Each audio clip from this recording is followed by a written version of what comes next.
Hi everyone, I hope you are really well and thank you for joining me for this short video about finding your creative style. I wanted to put this together because it is a question that I get asked all the time and I know it's very challenging for artists. And to be honest, I still find it a challenge too. And there are things that I find myself needing to do in order to get myself back to creating art that feels like an authentic expression of myself.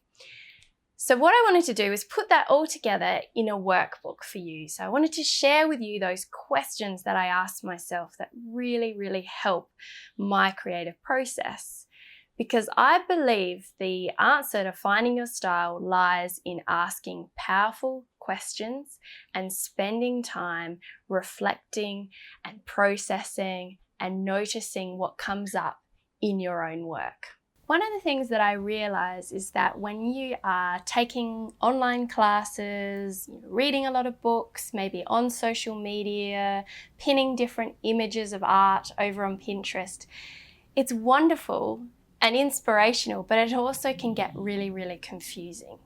So what I wanted to do is create a resource that brings it back to you, that helps you to identify what your voice is in all of this. So that's what this workbook is all about. So before we get started on the questions in the workbook, I just wanted to say to you that you can use this resource to help you to develop your overall style for all of your art, or you can use it for a specific creative project. So if you're thinking about developing a series or a body of work, this is a great resource for getting some parameters in around that. So to make it easier while you're filling out the workbook and to help make sure that you're bringing it back to your own art, I suggest having your work around you as you fill it out.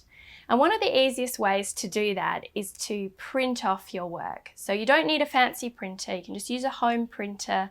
You can use photos that you've taken on your phone or screen grabs from Instagram and just print off the pieces that you have created that you are most proud of, that you enjoy, that you're excited by, that you want to see more work like that. So print off about 10 pieces and have them with you so that you can refer to them.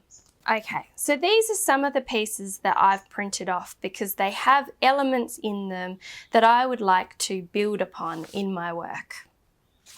So it could be the color palettes, the compositions, the design features, the mark making, anything that stands out to me that I want to continue to explore is a good one to print out. So the workbook has 10 questions, and these are questions that I use myself again and again. So let's get into them. So the first question is about what materials do you find the most satisfying to work with? So think back to all the things that you've ever used. Do you enjoy watercolor, ink, collage, mixed media, or maybe there's something that you'd like to try. So brainstorm what supplies you would most like to use. Then we move on to the genre or style and subject matter of the art. So think about whether you would like to focus on landscapes, abstract work, floral or botanical work, portraiture. See if there's some kind of, theme that you could contain your work in. For my own work, it's very much linked by this idea of the work being nature inspired. And most of it is semi-abstract mixed media work. Then let's think about mark making style. This is a big one, and I think this is where you can really put your own unique stamp on your pieces because there's so many different ways that you can make marks. You can have really defined marks, you can have loose marks, scribbly marks, delicate marks, detailed marks, bold, big gestural marks. And then there's all the different materials you can use. Paint, pastels, pencils, pens. So there's just so much scope for imagination and for you to really put your own stamp on it. Then there's the world of colour, one of my favourite areas to explore. Really think about what kind of colours you love, and you only have to look around your house, your wardrobe, things that you bring into your life to get a good sense of what colours feel good for you.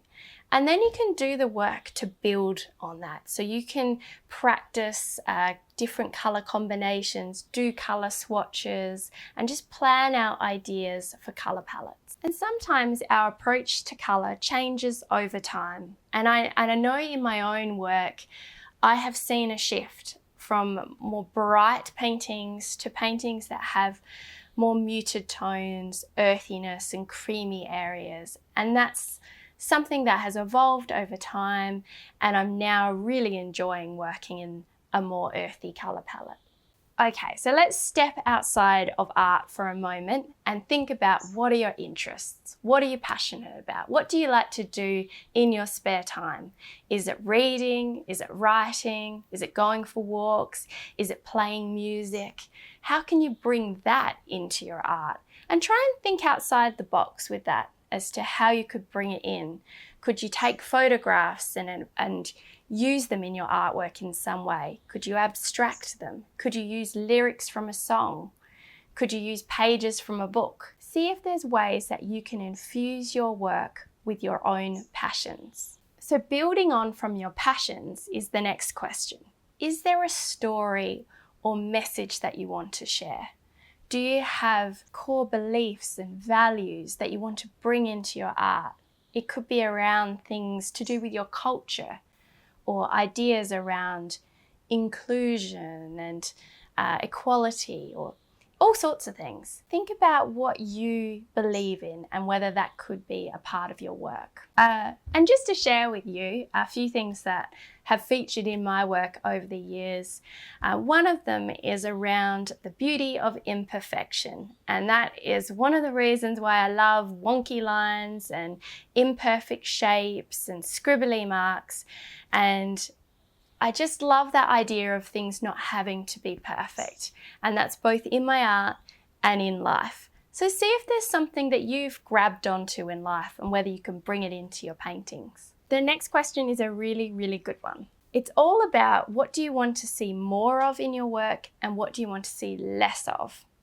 And the reason I love this question so much is that you often find that there are things in your work that you put in there almost by habit, not because you really want them in there and you've set that intention, but more just because it's a natural way of working. But it might not necessarily be what you want to create. So for me, one of the things that I'd like to see less of, and I guess one of the changes that I want to make in my art, is I want to quieten things down a bit. I don't want things to be quite so busy. I love mark making, but I'd like more quiet space in my work. So that's an intention that I'm setting for myself. And then you can think about what you want more of. For me, it's more earthy colours, more simplicity, more refinement, interesting compositions. Really great question. Definitely one that I encourage you to spend a bit of time on. So now I want you to think about what gets you most excited when you are creating. So when you're in the moment, when you're painting or gluing down different materials or mark making, what techniques and processes are the most fun for you? Because I think following that path of enjoyment is super, super important, and it's going to energize you and help you to create your best work. So let's talk about research. One of the ways to really, build your work and make it more substantive is to back it up with research. And when I say research, what I mean is gathering inspiration and ideas to support your work. So there's all sorts of things you can do before you even put paint on the page. So it could be taking photographs, it could be doing work in your sketchbook, maybe using things like Pinterest to pull different inspiration from all sorts of areas. Think about how you could gather things to help you. And while you do that, what you might notice is that there's areas where you need to build your knowledge and skills. So there might be some skill gaps. And this is where you can identify ways that you could bridge the gap. So it could be books that you could borrow from the library, classes that you could do, somebody that you could talk to, perhaps someone that could mentor you in an area. So how could you grow the skills that you need?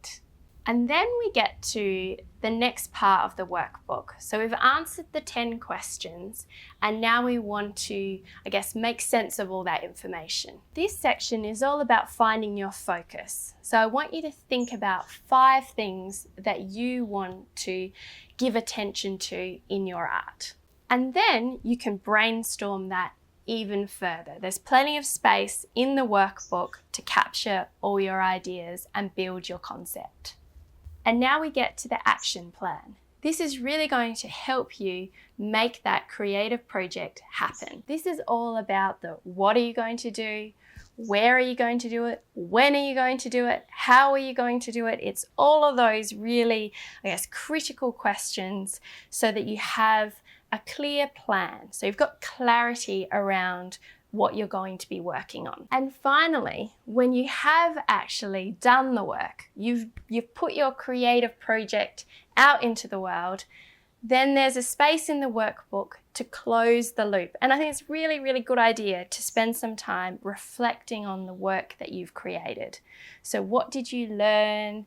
What were some of the challenges? How could you overcome them in the future? And use all this information to continue to evolve your creative style.